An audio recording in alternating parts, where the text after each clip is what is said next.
आज हम इसी तथ्य का थोड़ा चिंतन करेंगे और इस चिंतन का जो मूल होगा वो मूल होगा पुष्टि मार्ग, पुष्टि पथ मर्म निरूपण। और ये हरिराय जी का ये ग्रंथ है और श्री हरिराय जी का ये बहुत छोटा सा ग्रंथ अपने कलेवर में यूं समझो कि पूरा आश्रो दृढ़ एक श्री वल्लभाधीश को, इस पूरे आश्रय के पद को एक एक क्रम वाइज मतलब अक्षर अक्षर इसकी मीमांसा ये पुष्टि पथ मर्म निरूपण में श्री हरिराय जी ने की है। अपन थोड़ा आज उसका दर्शन करेंगे। देखो, कृष्णावतार से ज्यादा मेराक्युलस कोई अवतार प्रभु का नहीं हुआ है। आपको मैं खाली एक संकेत मात्र देना चाहता हूं। आपने सुना होगा ये पूरी सृष्टि पंच महाभूतों से बनी हुई, पृथ्वी जल तेज वायु आकाश। ये पृथ्वी जल तेज वायु आकाश का भी संशोधन, शुद्धिकरण प्रभु ने कृष्णावतार में बड़े जबरदस्त ढंग से किया।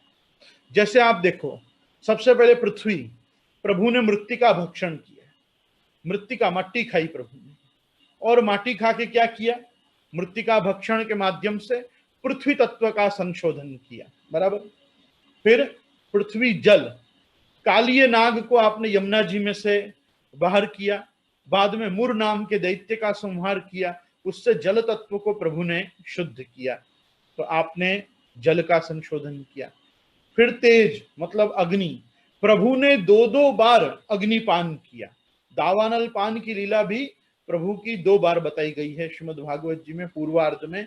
तो प्रभु ने दो बार तो दावानल पान किया, प्रभु ने अग्नि तत्व को शुद्ध किया। फिर बाद में वायु, तृणावर्त का भगवान ने उद्धार किया। वो तृणावर्त कैसा था, रजसा तमसा व्रतम, वो रजोयुक्त था, अंधकार साथ में लेके चलता था।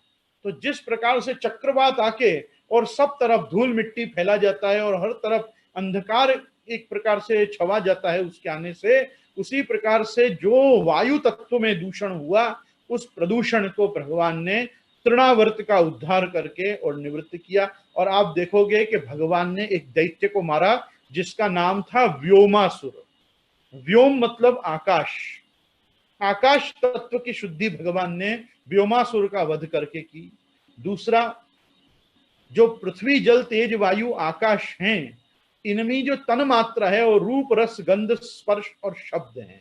और आप देखोगे कि आकाश की जो तन मात्रा है वो शब्द है, और भगवान ने सर्वदा लीला में अपने वेणु के नाद से जिस शब्द को, जिस ध्वनि को प्रकट किया, उस ध्वन्यात्मक आपने नाद से भी आकाश तत्व को शुद्ध किया। तो पृथ्वी जल तेज वायु और आकाश। अच्छा, इनके अलावा यदि हम स्पीसीज की दृष्टि से भी देखें तो अरिष्टासुर हुआ, केशी हुआ, फिर धेनुकासुर हुआ, वत्सासुर हुआ, ये लोग सब कौन थे, मैमल्स थे। फिर इसके बाद व्योमासुर को चमगादड़ के रूप में बताया गया है, बकासुर को पक्षी के रूप में बताया गया है। तो ये सब खेचर हैं, बर्ड्स, इनका भगवान ने उद्धार किया। मोर के पक्ष को धारण करके प्रभु ने पक्षी की योनि का उद्धार किया। अच्छा, इसके अलावा आप देखोगे कि जो एक सुदर्शन नाम का महासर्प है, कालिय नाग है, अघासुर है, ये सब कौन है, रेप्टाइल्स एंड एम्फीबियंस। तो रेप्टाइल्स का उद्धार, एम्फीबियंस का उद्धार, बर्ड्स का उद्धार, भगवान ने मत्स्यादि योनि का उद्धार किया जल में प्रवेश करके। तो आप देख सकते हो कि जितनी भी प्रकार की ह्यूमन और ह्यूमन जैसी रेसेस हैं, भगवान ने दैत्यों का वध किया, दानवों का संहार किया, राक्षसों का वध किया, असुरों का दमन किया। तो ये भी क्या है। और देखो, विद्याधर का, सुदर्शन नाम का सर्प कौन था, विद्याधर था। फिर बाद में नल कुबर और मणिग्रीव, ये यक्षराज कुबेर के पुत्र थे, मतलब ये यक्ष थे। फिर गंधर्वों का उद्धार, यक्षों का उद्धार, किन्नरों का उद्धार, बेतालों का उद्धार। बहुत प्रकार से आप देखोगे तो कृष्णावतार के लिए जो ये कहवत है कि सर्वोद्धार प्रयत्नात्मा कृष्ण प्रादुर्बभूव, वो हमको लीला में सत्य देखने को मिलती है। कुवलया पीड़ को भगवान ने मारा, हाथी इज द बिगेस्ट मैमल। आप देखो कितना हम मतलब ऑन लैंड एटलीस्ट, और बाद में जल में तो वेल आदि हैं। लेकिन कहने का मेरा तात्पर्य यह है कि अगर ह्यूमन स्पीसीज के साथ जितनी भी रेसेस हैं, जितनी भी कास्ट क्रीड कम्युनिटीज हैं, फिर ब्राह्मणों का, क्षत्रियों का, वैश्यों का, शूद्रों का, और ऐसे यवनों का तक भगवान ने, काल यवन आदि को मार के म्लेच्छ और यवनों का भी भगवान ने उद्धार किया। तो भगवान की उद्धृति में आप देखोगे कि सकल सृष्टि समाविष्ट है, समष्टि से लेके व्यष्टि और व्यष्टि से लेके समष्टि, मतलब माइक्रोकॉस्म से लेके मैक्रोकॉस्म तक और मैक्रोकॉस्म से लेके कॉस्मिक कॉस्मोस तक भगवान ने हर वस्तु का उद्धार किया है। भगवान अर्जुन को लेकर लोकालोक पर्वत क्रॉस करके इस ब्रह्मांड के दूसरे छोर पे आप श्वेत द्वीपपति भगवान नारायण के पास भी गए, जो अष्टभुजाधारी होकर आप विराज रहे थे। आपने यूनिवर्स का, कॉस्मोस का, आकाश में भी जो एटमॉस्फेयर से परे जितने भी लोक हैं, इन लोकों तक का उद्धार भगवान श्री कृष्ण ने अपने अवतार काल में किया है। कृष्ण की लीला को जितना गाया जाए उतना कम है। तो मैं ज्यादा अभी कृष्णावतार पे तो चर्चा नहीं करूंगा, लेकिन आप स्मरण रखिए कि ये सराचर जगत में जितनी भी वस्तु भगवान ने सृजन की हैं या पालन कर रहे हैं, उन सभी का प्रभु ने संहार के रूप में, सर्जन के रूप में, पालन के रूप में कृष्णावतार में कोई न कोई ढंग से, और दूसरा ब्रह्मा का मोह, शंकर जी को पराजित करना, कामदेव पे विजय प्राप्त करना, इंद्र का गर्व मर्दन करना, आपने तो देव योनि तक का उद्धार किया है। तो देव, ऋषि, गंधर्व, पितर, आप जिन चीजों का भी नाम लोगे, कृष्णावतार में वो पक्ष मिलेगा ही कि प्रभु ने अपने अवतार काल में उन सभी का उद्धार किया। आज वो कृष्ण, वो भगवान श्री कृष्ण अपन पुष्टि मार्गीय वैष्णव द्वारा संसेव्य हैं, अपने आराध्य हैं, अपने माथे विराज रहे हैं। हमको बड़ा गर्व होना चाहिए कि हम जिसकी नित्य सुबह मंगला से लेके पौढ़ाने पर्यंत की सेवा कर रहे हैं, वो सर्व कारण कारणम है। वो इस पूरे जगत का अभिन्न निमित्तोपादान समवायी कारण भी भगवान ही है, और भगवान ही सर्व रूप, सर्व नियंता होकर और आज अपने से सर्व पदार्थों द्वारा संसेवित हो रहा है। उसकी ही इच्छा से हो रहा है। भगवत इच्छा यदि उसमें कारण न हो तो किसी की कृपा भी उसमें कारण न बने, ना गुरु की कृपा, न श्रीमद आचार्य चरण की कृपा, क्योंकि प्रभु की इच्छा है कि वो इस जीव का उद्धार करें। इसीलिए उसको आचार्य चरण भी सुलभ हो जाते हैं, श्री यमुना जी भी प्राप्त हो जाते हैं, वैष्णव देह, वैष्णव घर, वैष्णव योनि, वैष्णव जन सब उसको मिल जाते हैं, और उसका एक वैष्णवी जीवन इतना सुफल होने लगता है। तो प्रभु का जो पोषणम तद अनुग्रह सामर्थ्य है, भगवान का जो कृपा बल है, भगवान की जो अनुग्रहात्मिका, प्रभु की जो शक्ति अपने साथ काम कर रही है, उस शक्ति का नित्य स्मरण करके अपनी भक्ति को नित्य संजीवित करना ही हम पुष्टि भक्तों का कर्तव्य है। और इस कर्तव्य की संपूर्ति के लिए जो सबसे आवश्यक वस्तु है वो है आसरो दृढ़ एक श्री वल्लभाधीश को। श्रीमद आचार्य चरण का आश्रय लेने पर ही ये सब पदार्थ हमको सुलभ होते हैं। जो हम निस्साधन जीव हैं, जैसे अपनी निस्साधनता पे तो उस दिन चर्चा हुई थी, पर निस्साधन अपन आज इस अर्थ में है कि आज देश काल द्रव्य मंत्र कर्ता कर्म शक साधन दूषित पड़े हैं, और हमारे में उतनी ही भक्ति आज नहीं है जितनी भक्ति प्रभु को प्रसन्न करने के लिए अपेक्षित है। और उसका कारण क्या है, क्यों हमारे में उतनी भक्ति नहीं है? क्योंकि हमारे पास उतनी दीनता नहीं है। यहाँ पे श्री हरिराई जी मंगलाचरण कर रहे हैं, अथ श्री श्रीमदाचार्य कृपया परया मया मार्ग मर्माणि रूप्यन्ते यतः कृष्णो वशो भवे। उत्कृष्ट में उत्कृष्ट ऐसी श्रीमद आचार्य श्री वल्लभाधीश्वर की कृपा से पुष्टि मार्ग के मर्मों का निरूपण किया जाता है, जिससे साक्षात सदानंद प्रभु श्री कृष्ण वश में होते हैं। मार्ग मर्म को जो व्यक्ति समझता है, भगवान श्री कृष्ण उसके ही वश में होते हैं। और वो मार्ग मर्म कब समझ में आता है? जब श्रीमद आचार्य चरण की कृपा हो। तो अथ श्री श्रीमदाचार्य कृपया परया मया, कृपया और परया, परया मतलब भक्ति। तो जब कृपा करके आचार्य चरण अपनी भक्ति देते हैं, तब जाकर मार्ग का मर्म समझ में आता है। हम पहले वाक्य का अनुसंधान करेंगे, आश्रो एक दृढ़ श्री वल्लभाधीश को।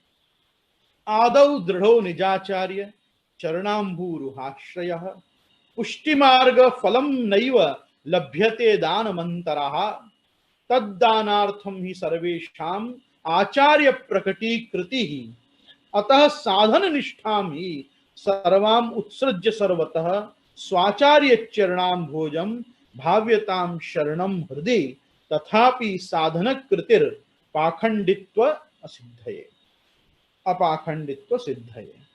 स्वकीय स्वकीय श्रीमद आचार्य चरण के चरण कमलों का दृढ़ आश्रय करना यह प्रथम मर्म है स्वकीय लोगों के लिए। मतलब जो महाप्रभु जी के जो स्वीयानांतान हैं, जिनके आप निजाचार्यान हैं, ऐसे स्वीय और निज जनों को अपने निजाचार्य श्री महाप्रभु जी के चरण कमलों का दृढ़ आश्रय करना, ये प्रथम मर्म बताया गया है।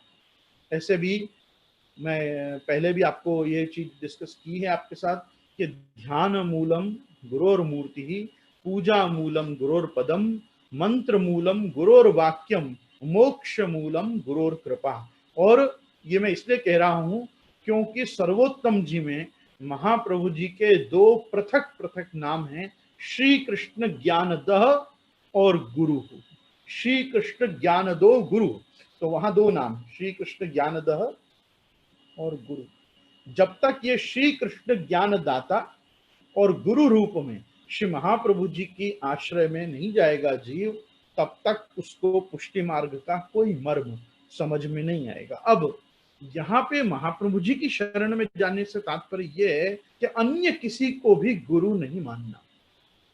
अन्य किसी को भी गुरु नहीं मानना का तात्पर्य यह है कि इतर मार्गी जितने भी जगत गुरु हैं या जितने भी संत महंत महानुभाव हुए होंगे, हमारे लिए हमारे उद्धारक जो हैं वो श्रीमद आचार्य चरण है। ऐसी दृढ़ निष्ठा श्री महाप्रभु जी के चरणारविंद में रखना फर्स्ट। दूसरा, महाप्रभु जी के वंशजों को भी श्री वल्लभ रूप ही देखना, उनकी स्वतंत्र भक्ति नहीं करना।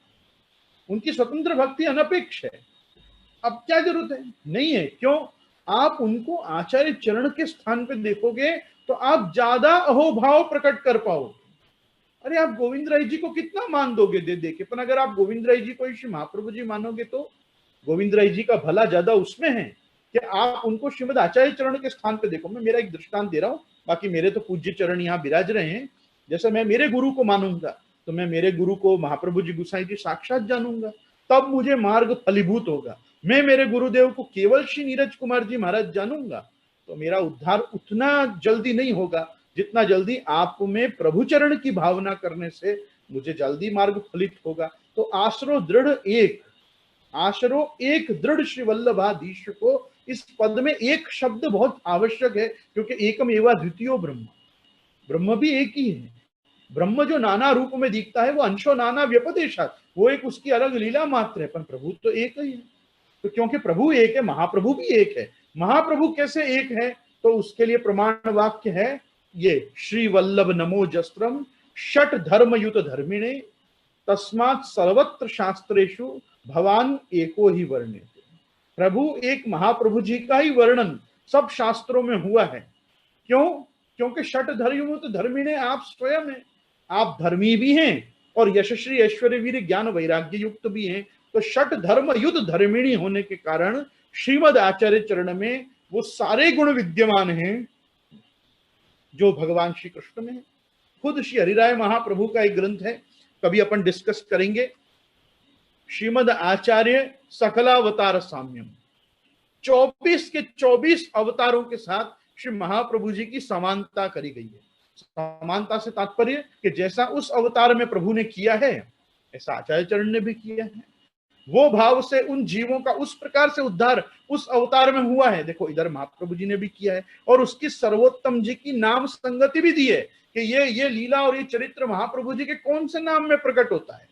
तो मैं जो चीज बताना चाह रहा हूं वो ये है कि चाहे सांप्रत समय के आपके गुरुद्वार हो, जहां से आपका ब्रह्म संबंध हुआ हो, जहां से आपने ठाकुर जी पुष्टाए हो, जिनको आप अपने गुरु के रूप में पवित्र धराते हो, उनमें भी श्रीमद आचार्य चरण की भावना करने पर ही, उनमें भी प्रभु चरण द्वय की भावना करने पर ही मार्ग मर्म निरूपण आपको दृढ़ होगा।